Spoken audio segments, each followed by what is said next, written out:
Anti inflammatory diet এভাবেই নির্বাচন করা হয় যেন এই খাদ্যাভ্যাসের চর্চায় আপনার শরীরের প্রদাহ কমে। তাছাড়া এক্ষেত্রে যেসব খাবার বাছাই করা হয় সেগুলোতে ক্যালোরির মাত্রাও থাকে কম। সব মিলিয়ে ওজন কমার এক দারুণ সম্ভাবনা সৃষ্টি হয় এই খাদ্যাভ্যাসে। স্বাস্থ্যকর উদ্ভিজ্জ খাবারকে প্রাধান্য দেওয়া হয় অ্যান্টি ইনফ্লেমেটরি ডায়েটে। নানা ধরনের বাদাম এবং বীজ থেকে আমিষ গ্রহণ করা হয়।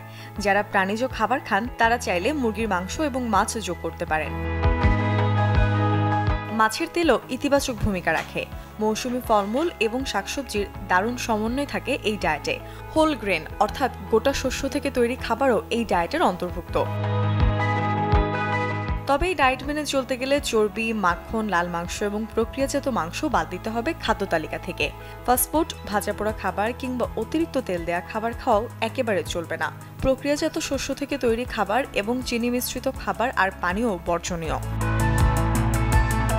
উচ্চ ক্যালোরি সম্পন্ন খাবারগুলো কোনোভাবেই ডায়েটে অন্তর্ভুক্ত করা যাবে না, কারণ এই খাবারগুলোর কারণেই আমাদের দেহে দীর্ঘমেয়াদী প্রদাহের ঝুঁকি বাড়ে এর সাথে সংশ্লিষ্ট রোগের ঝুঁকিও।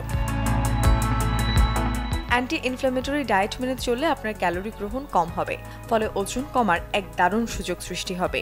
কিন্তু শরীরচর্চাকে একবারে বাদ দিয়ে দেওয়ার সুযোগ নেই। শরীরকে সচল রাখতে হবে। নিয়মিত শরীরচর্চায় ডায়াবেটিস, হৃদরোগ কিংবা স্ট্রোকের মতো রোগের ঝুঁকিও কমে, পেশিও হয় সুগঠিত এবং মজবুত। মূর্ছনা ঐশী, চ্যানেল 24। সবার জন্য চিরচেনা ডানো নিয়ে এলো নতুন ডানো রেডি UHT লিকুইড মিল্ক।